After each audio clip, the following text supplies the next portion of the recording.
I'm Sherri Cornett. We're in Billings, Montana. This is my studio. And I am, among other things, the most important to me right now is a sculptor. And the kind of art, the type of art that best describes what I do is called, it's a new term to me, but it's socially engaged art, which is where I'm mostly attracted to art that means something or is of some social use. And so I've discovered that there are other artists out there that do that. I have been doing it for a long time, and it helps me meld the activist part of me with my art. I was talking to some young women up here at one of our local colleges, MSU Billings, and I was struck by the fact how little knowledge they had of women's history, women's rights, laws that protect women. And I got concerned that without that knowledge, they'd be vulnerable to discrimination, unhappiness, to sexual harassment. I decided that that I could do something, maybe come up with a partial solution, at least a partial solution, and to create an event that could bring some women together. And then I started thinking about the women that had mentored me, and being the sculpture part of me, I decided to create sculptures like this. And each one of these is a little bit larger than life because I wanted it to be a little protective, like your mother would be to you. And they're symbolic of the woman and what she's taught me. And so the idea was to put all these sculptures, which there's 21 of them, in a huge circle, and then to have conversations, gatherings of women within that circle. So there's a symbolic circle kind of setting the stage for this actual a circle of women. Found friends that were, there's a judge, a politician, professors, artists, environmentalists, there's a nurse, there was a nun that works with the AIDS Project. Got all these women together to help me facilitate a gathering of diverse women, even more diverse women. And so the ones that I had 6 different topics and asked them to come and talk about that topic.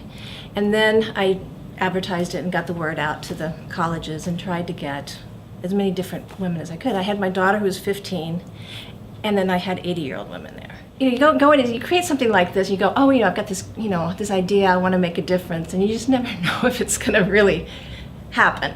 And so I'd have these gatherings, and I would introduce them with the topic, with some questions and some quotes. And then I'd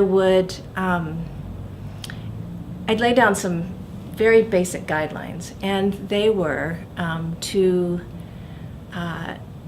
to speak if you want to speak, and to leave room for people to speak, because some people are hesitant, and so you got to leave some space to that we're not trying to sell our opinion, we're not trying to convince someone, we're just sharing our experience and our observations, and that with that might come an opportunity for us to kind of question or to add to our beliefs, and to come away with a little bit more understanding of more people and some empathy. Ended up meeting some women that I didn't know before, and a lot of these younger women that was really my target, initially was my target, was to get them a chance to meet older women, and then I didn't realize how the older women would really enjoy it.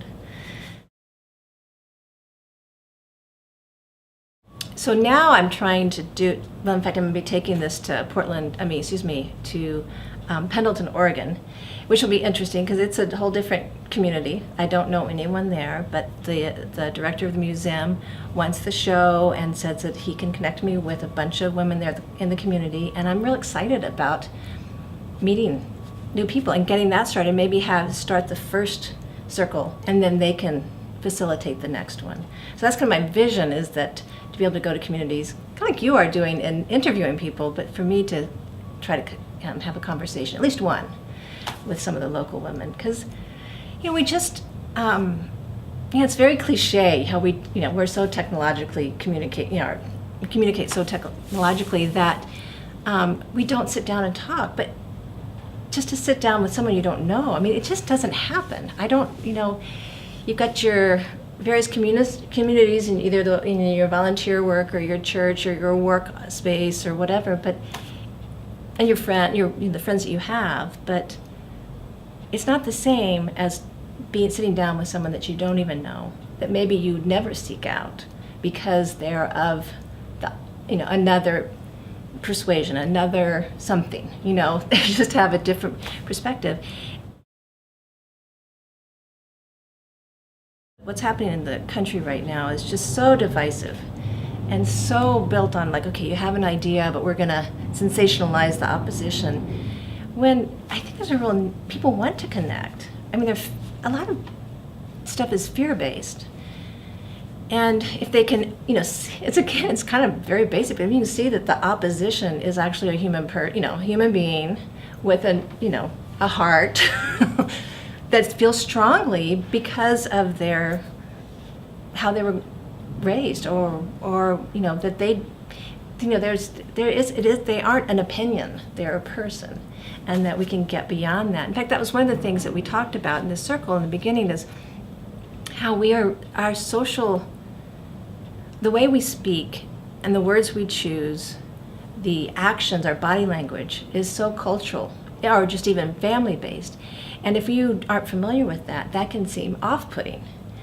But if you can get beyond that and look at the message of what people are saying, listen to the message, then you can make a connection. And I just think we want that connection. We might have, for whatever reasons that things have happened in our past, maybe that's more difficult and it's scary. But if I could give one thing to people, it'd be that courage to take a step forward. Every step gives you more experience.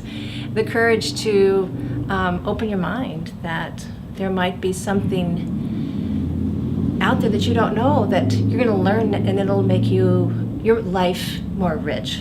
It'll make you understand something a little bit better. It's hard being good. It's hard.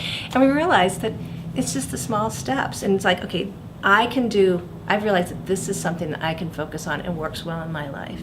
And for someone else, they can be on the front line, on the battle. Someone else can be one-on-one helping with, a disabled person. It's just finding what you can, finding that niche. And it's not necessarily the shoulds of what you should do. Your teacher told you should do this, your parent told you should do that, but finding that what really speaks to your personality and your heart. As I said, I've always been raised with this idea that you give back to the world, and to me, it helps me pull these two parts of myself together, or multi-facets of me. It's hard to ask for help at times, but that's part of the community building. It's okay, we become so isolated, but we don't have to be. And there's people that want to support you, and you support them, and I guess that's what I was hoping to create too, was those connections with those women, that they didn't feel like they were all alone. Because I just thought this could make a difference. This could be, people could be inspired to do something better for the world, which we all need. The world needs that to happen.